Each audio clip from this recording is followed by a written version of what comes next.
Hey YouTube world, what's going on? Mark here from TST Industries, back in the garage, and I am very excited. We all are here at TST.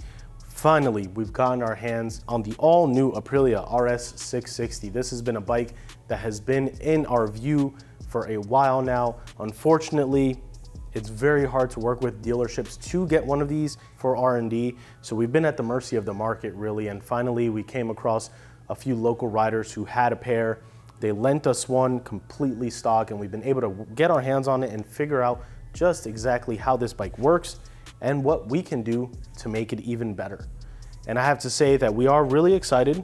Obviously, there are a few products that we already have and that are in development. We're going to work with Wometech, our partner company in Poland that manufactures our crash protection products, to develop some products like frame sliders. However, it is important to note on this bike, there are 2 layers of fairings. It will require a cut. However, this frame and the engine mounting bolts are shared on the 210 660. So if you have that bike, it will fit the 210 660 with no modifications. On this bike, you may need to cut your fairings.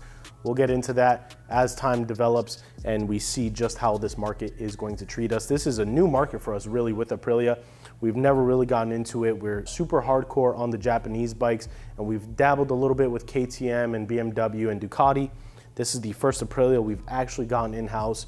So we've been taking our time, slowly getting into the water just to see how this market is going to treat us and how this bike, again, does work, because we do know European bikes can be a little finicky sometimes. But there are a few products that we have that are currently in development that we've already been able to produce, and they're being manufactured. We're gonna do some more testing and then hopefully hit the market running. Like, we have some bar ends here from Wometech. I've put the red rings on them, but by default they come with black. You can check out more on the product page. We have some spool sliders on the rear, along with some spools as well, some anodized spools.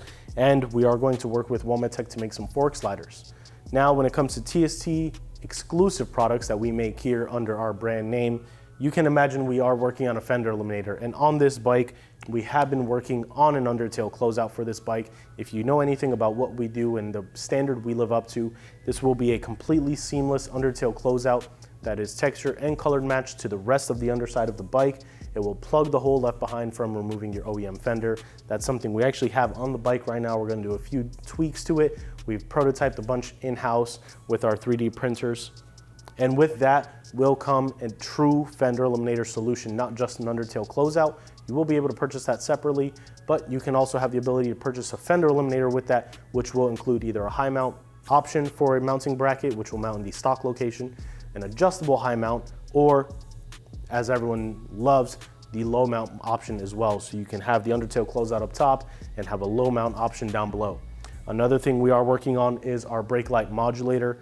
This will introduce a strobe brake alert function when you press your brakes on your OEM taillight. That's something that we've been toying with for the past couple of days.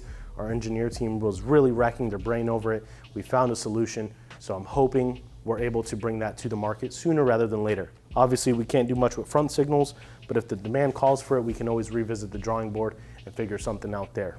Obviously, there are a few products that we partner with other companies for, like Tech Spec USA for tank grips. They offer a set for the RS 660. We will have those listed on our website. If Yoshimura or any other exhaust company like Graves comes out with them, we will be carrying those as well. But if there are any TST products you'd like to see us develop for this bike, please let us know. If you're interested in this bike, you think it's gonna be a good market for us to get into, leave your comments below. We really are curious to see just how many eyes are on this machine and how many people are riding them, not only on the track, but on the street as well. But for now, we just wanted to give you an update on what we've been working on. There are a ton of other projects that are already in development for other bikes that we're finishing up on, but we got the opportunity to work on this exclusive and highly elusive bike, and we're really excited that we've been able to do so and develop a few products. So for now, this has been Mark from TST Industries. We'd love to hear back from you. Don't be afraid to leave your questions, comments, concerns, and feedback down below. Don't forget to hit that subscribe button and turn the notification bell on. Stop by our social media pages, Facebook, Instagram, Twitter, all username TST Industries. And lastly, stop by our website, check out what cool stuff we have for any bikes sitting in your garage. And soon, that will include the Aprilia RS 660. Catch you guys next time. Ride safe.